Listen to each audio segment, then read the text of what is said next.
Welcome to episode 116. Happy Valentine's Day. Happy Veeam version 12 launch worldwide GA day. Jason, welcome. Yeah, you are not my Valentine, just to be very, very clear. But in every other way, always excited to join you for another live stream. What a big day, right? So V12 and of course another segment in the DPR report as well. Yeah, and speaking of worldwide general availability, love to have you type in your comments where you might be tuning in from. We've already got some that have identified themselves, but put a little note in there where you may be joining us. I'm in Colorado, Jason's in Texas, our producer's in Georgia. We've got someone that's already come in from Mexico, as we see there. And Ah, then my neighbors to the south. Buenos looking dias. across over on Europe, we've got some of our production team in Romania as well. So we'll get back to this a couple different times. But also, if you have any comments, questions, feel free to enter that as well. We are quadcasting on 4 different platforms and persist on our YouTube channel. So, Jason, it's always been a myth that nobody changes backup software. And I mean, we can just kind of decompose that a little bit because the fact that there's been share shift over the last arguably 2 decades, the big three aren't necessarily the big three anymore. We've seen obviously Veeam itself has come from, I was first looking at market share with Veeam was number 7. And, now depending on who you look at, number 2 globally, close to number 1. But things change, people change, solutions. So, love to get your thought before we dig into the data. This whole notion that nobody switches, was that ever accurate in your view? No, it was never accurate. It was always more religion than anything else. You know, when you talk to really, really large enterprises, and it was so hard to get it in, right? So you used to have to pay for professional services for weeks or months at a time. Your backup admin, when you bought the new product, would go off to backup school for 2 or 3 weeks. I mean, for all those reasons, 25 years ago, backup was really ingrained. When you committed to one of those, usually the ones that had like the 3-letter acronyms associated with them, you were in it because it was so hard to switch. But then what's happened, especially since virtualization, so really it's kind of Veeam's fault 15 years ago, was that the needs of the workload outweighed the needs of the status quo. I'm paraphrasing some Commander Spock for those that might have gotten into that. But the idea is, as much as you didn't want to change from that legacy backup solution, you just couldn't get good backups on the new workloads. And so it became worth the change. And then over time, of course, it just got easier and easier. But now really it's confidence, workload centricity, right? So as you modernize production, you got to modernize protection. For all of those reasons, backup ain't as sticky as it was. Yeah, and so, that's what you and I have observed, but we've got hard data from the industry's largest research instrument ever in the history of the space of backup recovery or availability. Yep. 4,200 global respondents from 28 countries. That's the series that we've been breaking things down. We asked a simple question there in white. What is the likelihood that your organization will switch its primary backup solution or service within the next 12 months? Again, a sample size of 4,200. Pretty interesting what jumps out. I always like to look at the boundary conditions, Jason. Yep. 2% in the red, basically at 12 o'clock there. 2% said we definitely will not. 6%, if you go now counterclockwise just slightly, 6% said very unlikely. From a strong sentiment, viewpoint, those are pretty low numbers. Yeah, this is not the religion that it was 25 years ago, right? So, and look, there's greens, there's grays, and there's the oranges and reds. And this is not a good versus bad. It's not even really an indictment toward the industry overall. I will say that I also like boundary conditions. So let's kind of change this up a little bit. The somewhat likelies, the somewhat unlikelies, I call those the undecided. So let's just kind of take those out of the conversation for a second. And so now what you're looking at is 8% unlikely to change. Now, some of those are going to say it's too hard, and others of those are going to say, I like what I got. And that whole window is 8% of the market, right? As opposed to 57%, more than half of the over the 4,200 organizations surveyed said they expect to switch, not just add a backup product. they expect to switch their primary backup solution or service over the next year, over half of them. So I think that's an amazing stat. Yeah, and I do want to give a shout out. We've got the QR code that Jason's put in the upper right-hand side there for this research. I think we'll also probably slip it into chat as well, but you can see at the bottom lower left, very simple URL, vee.am/DPR23. That just means Data Protection Trends Report 2023 QR code or that simple URL. But yeah, if it's pretty polarizing display here. I mean, one of the things I used this data for is we had our sales kickoffs within Veeam globally about 3-ish weeks ago. And I just couldn't help but tell people, look, if less than 10% of the market say they're really unlikely to change, and we're getting close to 60% said they are likely to change. Yep. And we're going to decompose shortly here the reasons why they say they're going to change. You all should be able to make your quota, achieve your objectives this year, because clearly there is a market shift that's taking place. This is a sentiment survey. It doesn't necessarily mean 57% will switch. And also, conversely, doesn't mean that 8% won't switch. Right. However, sentiment shows that there's at least interest. There's, maybe stated another way, there is some level of dissatisfaction such that you would be willing to consider making a change. Yeah. And I mean, look, there's a lot of reasons for that. I would also tell you, in fact, for those that might be in the backup industry or partners that are out there, be talking to your customers about, hey, are you in that gamut? Because some of them are Veemers, and then all the other folks that want to be Veemers. And so anyway, so you got to protect both sides of that conversation. But yeah, it's really interesting, the amount of shift. And I really think it comes down to what is it that would drive that change. So if we take it out of backup, first you ask somebody, hey, are you interested in buying a new car? And then you ask, what's wrong with your old car? What are you looking for in the next car? So let's look at what some of those change drivers are. Dave, do you want to take a look at the map before we switch over? Otherwise, we'll get right into change drivers.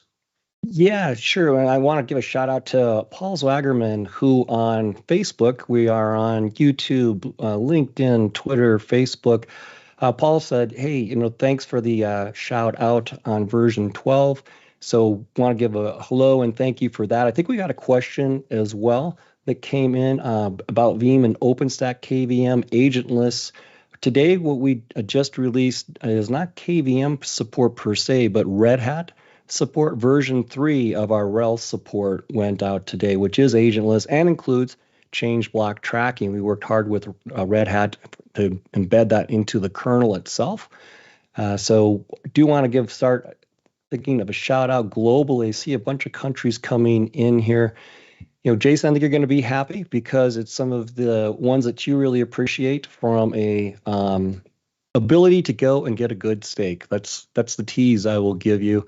But so you can probably imagine where that might be. And wow, we're updating the map in real time because more and more people are coming in. This has been a big day for folks tuning in live. We generally have literally up to a couple thousand pieces of additional viewership when we persist for the rest of the week. So we get a number of live viewers, hundreds and hundreds, and then up to thousands for the rest of the week. So let's jump back in while we're updating on the map side and take it to the next slide. Because, this begs the question, Jason, why? What is the challenge? What is the problem that people are facing? Yeah, so this is a really busy slide. I would encourage folks, hit that QR code in the upper right-hand corner and grab the data from there. But yes, the data itself, the question was, in the long lines, which of the following would drive your organization to change its primary backup solution to a new solution or service? And I like that nuance there because when we actually did some qualitative after we did the quantitative, some organizations just said, look, I like my backup product. I just don't want to buy a 3-year perpetual license and the maintenance and the hardware and patch it, blah, blah, blah, blah, blah.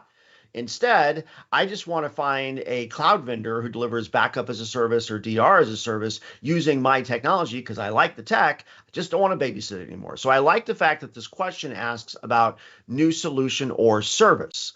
They could choose a couple different options. That gives you the long lines to the right. And then they were also asked, if you had to choose just one, what's the most important driver of change? That's the short lines on there. This slide is a little busy.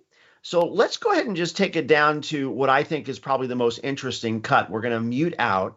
Dave, you like the boundary conditions, so let's take a look at this. It wasn't that many years ago that for most organizations, they were looking for simply qualitative improvement, right? So they had a fixed set of production workloads they relied on. All of those were well understood. And so they just wanted their backups to work better for those workloads, right? And that's what happens when you're in a stable IT market. When you have a bunch of new workloads coming on, legacy backup solutions don't address new workloads very well. And so what you see is not the interest in qualitative improvement like RPO and RTO and SLA and TLAs that you see on the bottom. No, what you're looking for is just fundamentally, can I get a good backup? And I think that's what you're seeing here is on these boundary conditions. It's not about just qualitative improvement on the bottom. Foundationally, legacy backup is not keeping up. And so the number one thing they just need it to work, Dave. Yeah, exactly. And there's an old saying, you can't recover that which you've not backed up. And you think about, especially the last 3 years, call them sort of the pandemic time frame, a lot of digital transformation, a lot of accelerated bursting and movement to the cloud. However, things don't typically go away in their entirety. We're in a very hybrid type of infrastructure world that we live in, meaning on-prem remains, as we've seen through other breakdowns of our DPR workload surveys. Physical remains healthy on premises for most organizations, as well as on-prem virtual. The cloud, as we'd like to say, is not one thing. There's several different instantiations of it. So organizations are stretched thin, is how I read this. And they're first and foremost just trying to keep a good level of availability for ever expanding, both horizontally and vertically, workloads that they have to protect. Yeah, I think that's a good read. So let's take a look at what comes next. So foundationally, number one, it's just got to work. Right? Yep. So the next question, and this is so much fun because, again, this comes back to that competitive landscape that we're in. If we're seeing all that shift around more than half organizations looking for something different, number one, it's got to work.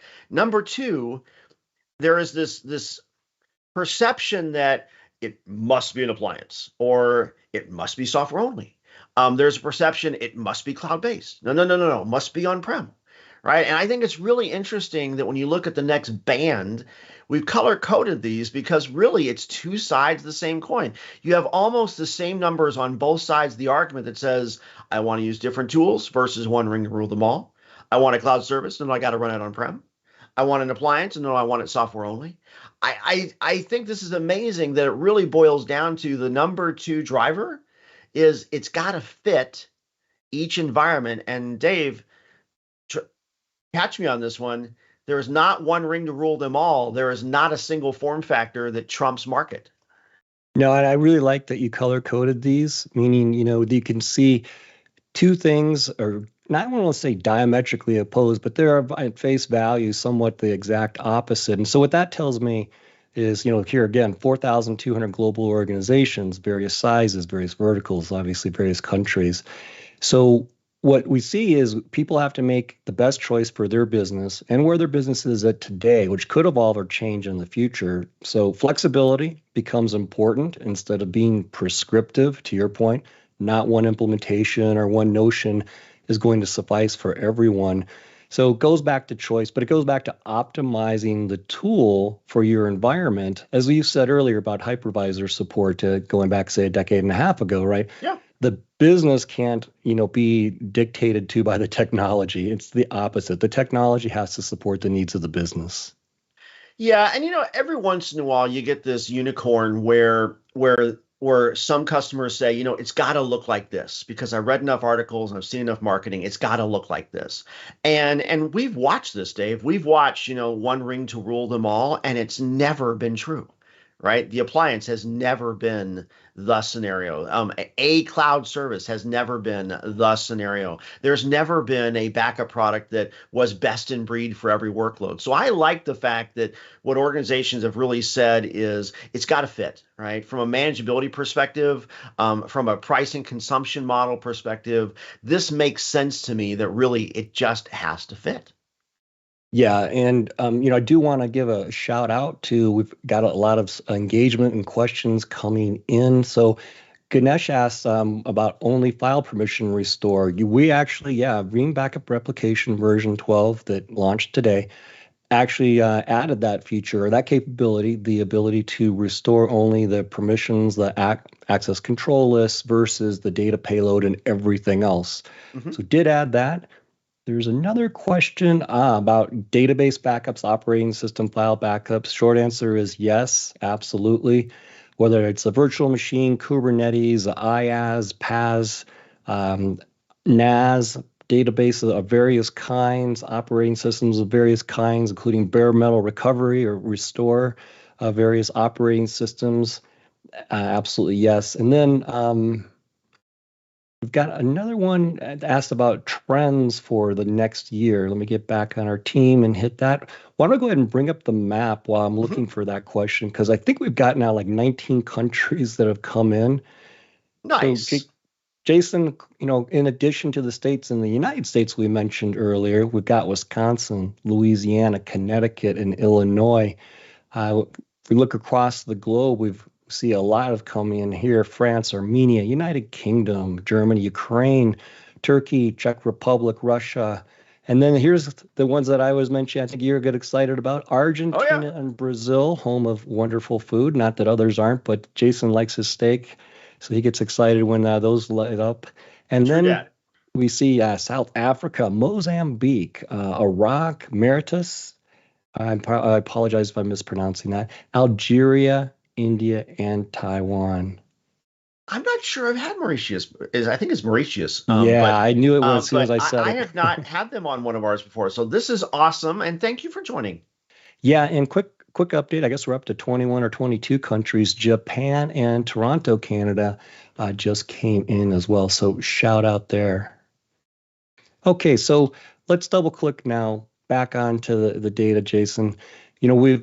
We've seen that there's a couple different reasons why people may switch. In some cases, what percolates to the top is common. Then there's this whole host of things where people kind of want it their way, right? They Yep. want something that's going to fit in their environment. What's the next double click of why we think people are motivated to look at solutions? Yeah, let's do some myth busting here. So we talked about reliability, we talked about form factor. The last one actually, I've muted it down, but notice that there's three different ways that you can talk about economics in a conversation with any product, not just backup. There is what's the actual sticker price? What does it cost me in hardware and software? That's price, right? Or there's consumption model, right? I don't want to pay for it up front. I don't want to pay for maintenance. I just want to pay by the drip, by the terabyte, by the workload, whatever. But it's an OpEx versus CapEx consumption model. And sometimes what the CFO says as far as how they pay will determine the solution more than anything else. In fact, that's true in 6% of respondents on this survey. And then the last one is around value, right? It's not about how much I paid. It's not about how I paid it. It's about, am I unlocking ROI and TCO from that? Dave, what I think is interesting is all three of the economic considerations. There's like, what, 14 options on this list? Yep. All three of the economics are on the bottom third because if it's not reliable, if it doesn't fit your environment, then the fact that you might be saving money doesn't matter. Yeah, absolutely. It's got to provide business value. Cost matters at some point, but free but not suitable for your environment isn't the best optimization by any stretch. So let's aggregate this all up. What we really learned here are two primary themes. We've already asserted that cost is a little bit lower, but reliability in terms of you've got to capture the data, you need to Yep. back it up. What you're backing up or capturing is probably expanded and not a lot of workloads going away. If you're an IT professional, you get the pleasure of oftentimes consuming more, not shifting entirely from one thing to another, at least Right. not very rapidly. But flexibility, I know that's a key one for you, Jason. Yeah, and again, I'm just going to keep pounding on the fact that it's got to fit, right? Yeah. So, I mean, if you do advanced systems management and you are all HPE or Cisco UCS or Dell or whatever, the idea of putting a white box into your rack should be abhorrent to you, right? Because you're going to have to manage that differently from a firmware and systems management and monitoring perspective. Same thing on if you are tired of being the smartest kid in the room because you are self-managing your backups and you want to go to BAS or DRAS where you can get some experts that'll actually monitor and manage for you. Love that idea. But there is not a single scenario where the cloud is perfect for everyone, a white box is perfect for everyone. It's got to fit. Yeah. And I think that really comes back to we're going to talk about what modern backup looks like in another part of one of these episodes.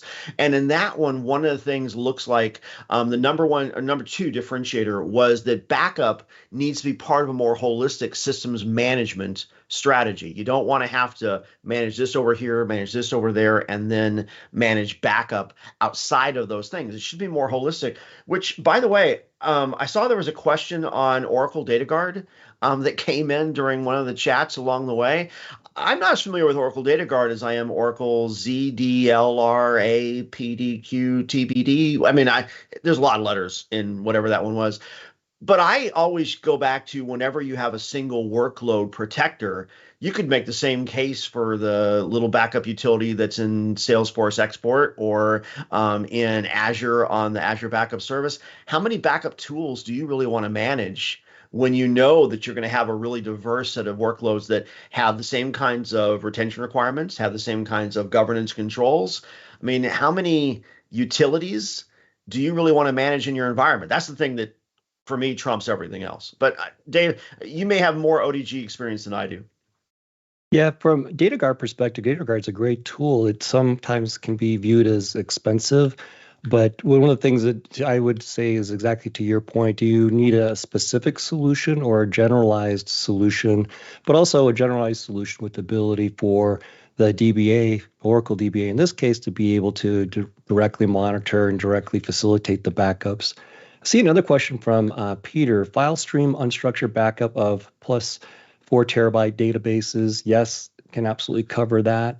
Question on, let's see, compared to TSM. So I was a development manager on TSM or ADSM initially, now Spectrum Protect. So you probably won't catch me saying anything bad about TSM. Others seem to view it as being complex. My wife and I came from the mainframe world in IBM backup. So to me, since 1989, it was very part and parcel of what I did. So I don't view it as complex, but people tend to view Veeam as being a bit easier to use. I think we're going to jump on the map. Before we do, Jason, we've covered a lot of research. Maybe we should just hit a little bit about some of the great stuff that you and our great colleague, Julie Webb, have been working together to produce. Yeah, it's fun that you and I get to do these live streams and talk about all this data over time. We've both been at Veeam for roughly 5 years. Really, the linchpin that makes all this stuff happen is a lady by the name of Julie Webb. She's been at Veeam 9 years ish, and so the current research portfolio that comes out of Veeam, we've got 4 projects that are all less than a year old. We've been talking from the data protection trends report in the lower right-hand corner. That's 4,200 unbiased. This is our macro research every year, largest in the industry. Been a lot of fun to do. We produce a Salesforce report because we wanted to understand the Salesforce market. We produce a cloud protection trends report, looking at 5 different personas involved in as a service architectures and what their strategies are. And then honestly, my favorite, I mean, DPR is cool, but my favorite is we used an unbiased panel and they surveyed 1,000 organizations, all of whom had suffered at least one ransom attack in the prior 12 months. And that came out as the ransomware trends report last May. We do this event, Dave, almost every May. Maybe there'll be more ransomware research. I'm just making a hypothetical, but it's possible. It's very possible if you join us live in Miami for VeeamON 2023, or we'll have a remote option as well. Very, very possible you could see an update to ransomware trends. Probably just increment the year. Yeah, may as well. It's worked out so far, But so lots of different research out there. Dave, I know we want to land the plane just a little bit early today, but we got to give a plug out. If you didn't tune in before our live stream for what we did on announcing V12, there is so much good stuff in that release. You owe it to yourself to go check out the replay of that and start downloading it. I will tell you, during the 1 hour of that live stream, I updated all my servers to V12 without a hitch. It was actually surprisingly clean. Love that. Yeah, yeah. And for our friends in Europe or EMEA, Middle East and Africa, and all of the Americas, you can watch that download right now at go.veeam.com/V12. For our friends in Asia Pacific, Japan, we're going to redo the live event later in our time, earlier in your time. I believe it's 10 a.m. Singapore or local time. I was told that the actual live version that aired first just a couple hours ago, Jason, we had over 17,500 concurrent people viewing at the same time. We'll see where we go from there. But definitely encourage everyone to check that out. Next Monday, we're going to be back talking about designing for cyber resiliency. And then next week, we will have our friends Rick Vanover and company doing a Thursday Tech Bites as well. But really quickly, I do want to give one more shout out to the map because we had a lot more countries pop in. So if we look over... We're turning the world green there, man. Love that. It's been a really amazing day. New Jersey, Ohio, Quebec, and Canada. We already had people in Toronto and other locations, but Quebec came in. We've got Belgium, Sweden, Romania. I failed to mention Panama, I think, over earlier, but Kenya and Japan have also come in. I believe a second one from Japan. So shout out there. Thank you, everyone, for tuning in. We greatly appreciate it. We appreciate all of the interaction as well. You can check us out next week. Be sure to check out the version 12 event. Jason, it's not just version 12. It's version 4 of our Google Cloud support went live today. Version 6 of our Veeam Recovery Orchestrator product. I can just go on, but be sure to check out all of that. Thanks for tuning in. Stay safe, stay positive, and we'll see you on the next live stream.